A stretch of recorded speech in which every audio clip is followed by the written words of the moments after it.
Je voudrais donner la parole à Volodymyr Kogoutiak, vice-président du Congrès mondial des Ukrainiens, qui est extrêmement actif au sein de la diaspora ukrainienne en France, qui organise des manifestations pour l'Ukraine chaque semaine depuis 2014 et surtout depuis 2022, l'extension de la guerre, et qui voyage beaucoup et qui connaît de près cette initiative du gouvernement ukrainien Bring Kids Back Ukraine.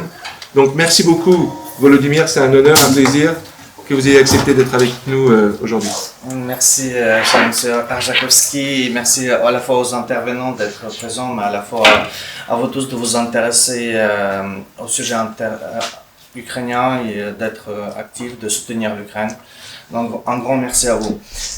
Aujourd'hui, la Russie commet en Ukraine en fait un génocide. Quand on parle d'un génocide, on a tout de suite cette image-là en fait des soldats qui vont tuer des civils et c'est ce qui se passe sur le terrain également. Mais ce n'est pas la seule chose en fait que la Russie elle fait. Elle fait également de sorte en fait que les Ukrainiens quittent l'Ukraine par exemple. Nous avons toutes les nuits en Ukraine des drones, des missiles balistiques qui tombent dans l'ensemble des villes ukrainiennes et qui font que les gens sont poussés à quitter le pays. Une fois qu'ils ont quitté le pays, ils se retrouvent par exemple au Canada, aux États-Unis, en Europe.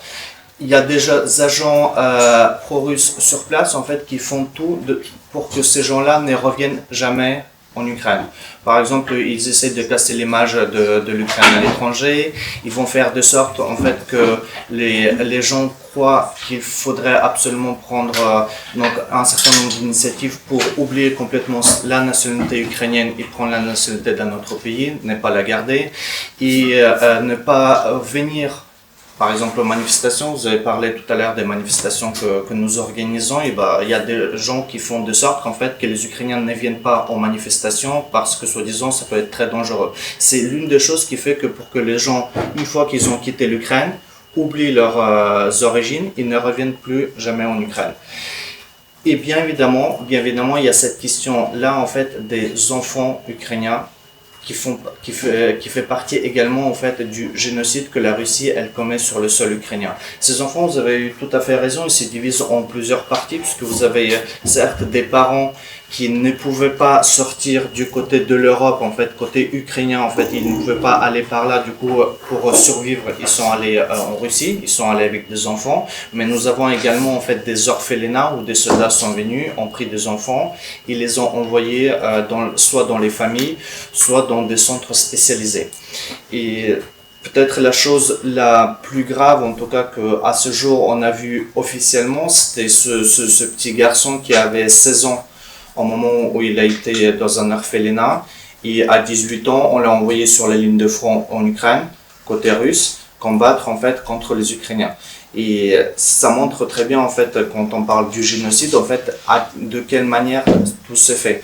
On apprend à ces enfants en fait une autre façon de réfléchir, une autre façon de voir la guerre, de voir la réalité. J'ai été l'année dernière à Kherson. Et Kherson, je rappelle, c'est une ville qui est juste à côté de la ligne de front. On était à 5 km en fait de la ligne de front et j'ai rencontré la directrice à la mairie de tout ce qui est l'enseignement et les enfants. Et elle me parlait en fait des enfants ukrainiens qui étaient sous l'occupation, puisque la ville de Kherson était occupée au bout d'un moment, sous l'occupation. Et aujourd'hui, ils ont encore 14 000 enfants avec lesquels ils continuent à échanger et donner des cours depuis l'Ukraine en visioconférence sur le territoire occupé. Et chaque semaine, ils ont de moins en moins d'enfants en fait qui suivent ces cours-là, puisque les Russes font de sorte en fait que justement ils ne puissent pas avoir accès ni à l'internet ni à ces cours-là. Et au contraire, ils font de sorte qu'ils puissent avoir des cours en russe avec des bouquins russes et une autre histoire et une autre réalité. Je trouve que ce que fait aujourd'hui le CICR est très important. Et vous avez cité un chiffre de 800 personnes, je trouve que c'est énorme. Je vous encourage on a besoin et chaque personne, en fait, grâce à vous qu'on va libérer, c'est une vie en plus qui sera sauvée. Donc c'est énorme. Ce qu'on a besoin aujourd'hui, en fait, c'est un suivi plus rapproché avec les enfants ukrainiens qui se trouvent sur le territoire russe. Et on a besoin, en fait, du soutien côté gouvernement ukrainien, pour identifier justement ces enfants.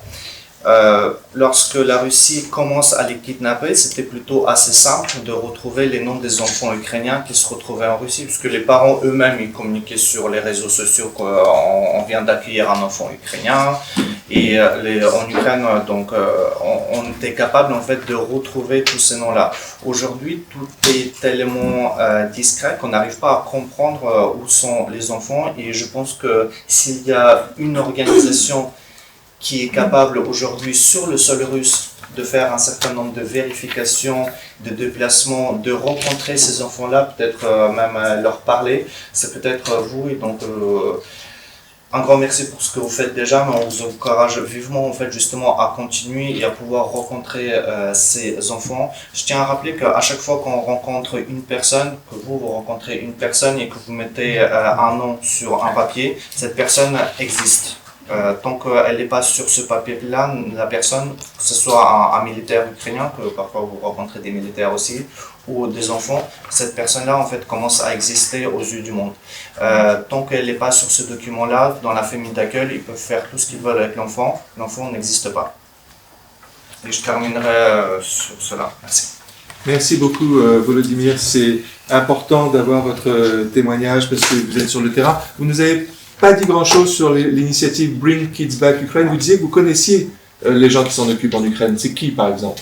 C'est une initiative en fait de l'épouse du président ukrainien Volodymyr Zelensky qui vise justement à rendre plus visible cette question-là des enfants ukrainiens. Ils rencontrent, ils font des échanges avec beaucoup d'élus partout dans le monde pour justement leur parler des enfants ukrainiens. C'est une association qui n'a quasiment pas de budget, ils sont quelques-uns donc elle n'est pas énorme, mais le travail qu'ils font de visibilité est assez important.